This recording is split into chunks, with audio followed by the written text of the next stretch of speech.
Former Fox News host Tucker Carlson will host a Republican presidential primary forum with 5 GOP candidates this Friday. That's according to Blaze Media. The forum will reportedly not include former president and current 2024 nominee Donald Trump.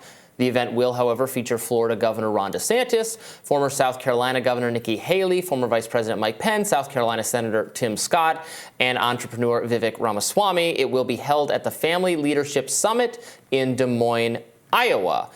So Tucker's kind of a free agent at the moment. He is able to host this debate, which will not include Trump, but does include several of the other, obviously much more distant after DeSantis. DeSantis polling like 20% or something, and then these people with much less support. But you know, just as I think it's important for the Democratic side to actually do debates, to actually have Biden confront Marianne Williamson, RFK Jr., and anyone else who happens to be in the race at that point, so too should the GOP have an actual debate with its many, many candidates. Yeah, I think that's smart. Just because Donald Trump might not want there to be a primary or Joe Biden might not want there to be a primary doesn't mean that the rest of the candidates have to fall in line, or that the party itself has to fall in line. So there are obvious incentives, you know, that explain why Trump and Biden wouldn't want to jeopardize their forerunner status. I mean, Trump isn't just ahead of the rest of the pack by whatever, 70, 80 points. He's ahead of Ron DeSantis in Florida by 20 points, according to the most recent poll from, I believe, yesterday. So when you're crushing the game like this, there's no reason necessarily to want to undermine yourself by having some faux pas or gaffe in the context of a head-to-head matchup with your opponent, at least not at this stage. However, I think that it creates energy in the party. It brings attention to potential fresh blood and newcomers in subsequent election cycles to have events like this. And given the prominence of somebody like Tucker Carlson, I think this is a really smart way to go about it. Now, I'm curious, do you think this is some reflection of the relationship between Donald Trump and Tucker Carlson potentially souring or in some way? Do you wish, you know, from Trump's standpoint, arguably, you would prefer that none of these people get the platform that Tucker is offering them right now? Do you think we can read into that at all? I see what you're getting at. Tucker obviously said recently in this interview with Russell Brand just last Friday that he thinks Trump's great. He loves Trump. He said he doesn't know whether he'll be a good president or will win or not making any political predictions, but that he really appreciates what Trump has done, particularly on foreign policy. It sounds like, my understanding is the relationship between Tucker and Trump is pretty good in general. I think Trump respects Tucker, honestly, is the way it comes across. Tucker famously went at the very beginning of COVID, right? He flew to Mar-a-Lago to meet with Trump to urge him to take the pandemic more seriously at the very beginning, which is kind of funny in hindsight. But I don't think, Tucker, he likes a lot of Trump's ideas. I don't think he feels sycophantic about it, that like he's not going to take this opportunity to host an important debate just because maybe Trump wouldn't like it. He doesn't seem quite so, like, he's called out Trump on his show for foreign policy related reasons when he disagreed with him. Sure, but we also know from the Dominion lawsuit, of course, that he was texting about how happy he was that we, quote, are very, very close to being able to ignore Trump most nights. I truly can't wait. That he was critical of his first term, saying we're all pretending we've got a lot to show for it because admitting what a disaster it's been is too tough to digest. But come on, there really isn't an upside to Trump. He denigrated his business abilities, saying that Trump's talent is to, quote, destroy things. He could easily destroy us if we play it wrong. And that so much of what we learned from the Dominion lawsuit was that he was frustrated with Fox News for having to run cover for Trump at the same time that he himself was critical of his colleagues who said honest and openly critical things about Trump. So he's been in this limbo for some time where he's had to kind of have a public-facing view and a private-facing view.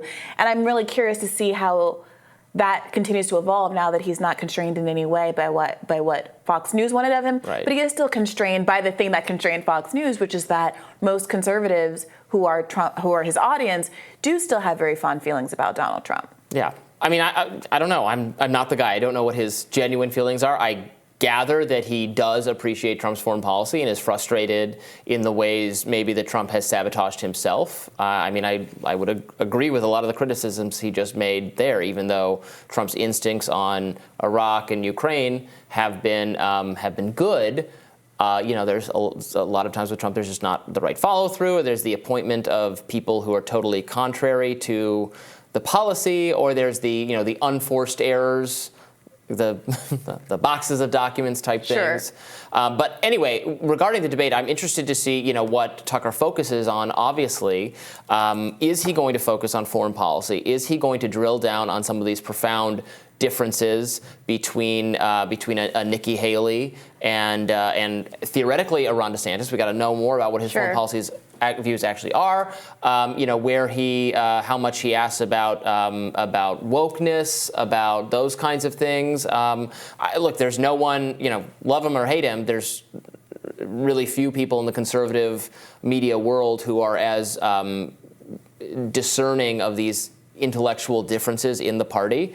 So I think he's a great person to actually host this. Yeah, I'd agree, especially just because people will tune in. Mm-hmm. And we've talked about whether or not, the left, the Democrats could similarly have a debate that would allow these candidates to have a similar kind of platform and let the American public, who's largely being gaslit about there being any options at all outside of Joe Biden, to see who is actually in the race.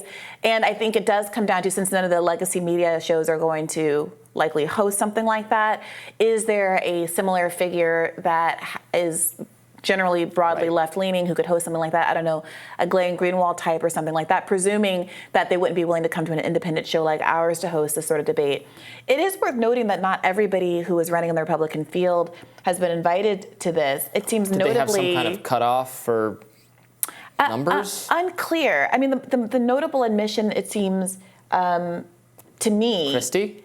Is Chris Christie, yeah, who gets a huge platform from the liberal media, who have adored him in the Never Trump style for a long time now. Well, there's been some kind of, there's some kind of controversy over, you're not allowed to participate in the debates unless you agree to support whoever the nominee will be. And I think Christie has said, well, he's not going to support the nominee if it's Trump.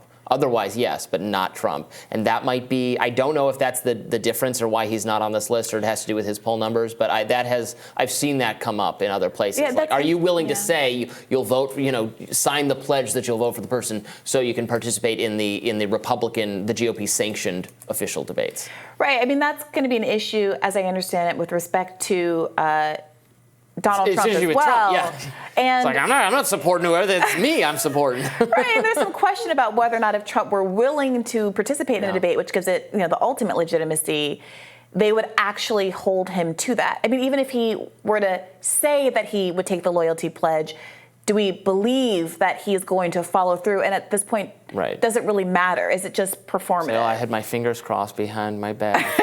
Right.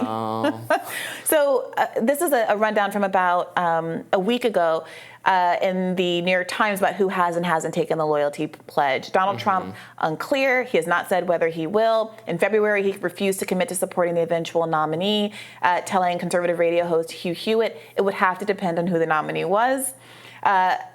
That was before the R-S.C made the pledge debate requirement.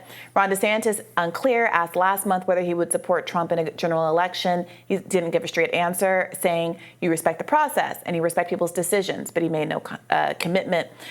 Chris Christie has given mixed messages. As you said, he said, I will do what I need to be up on that stage. I'm going to take the pledge just as seriously as Donald Trump took it in 2016, adding that he considered it useless and that he had told the R&C as much. Trump was also lashing out yesterday at the Iowa's Republican governor, Kim Reynolds, for just saying that she's going to be neutral in the feud between Trump and DeSantis. And Trump was like, Neutral's not good enough. Not good enough. I did see that. Which, again, puts him at odds with yet another relatively popular Republican governor in a state he needs to win if he is the nominee. Although he didn't win Iowa in 2016, and it didn't stop him. In 2016, that's right. But he won it in 2020. I can't even remember. Yeah. I was too preoccupied with our own Iowa shenanigans in the Democratic primary. More Rising right after this.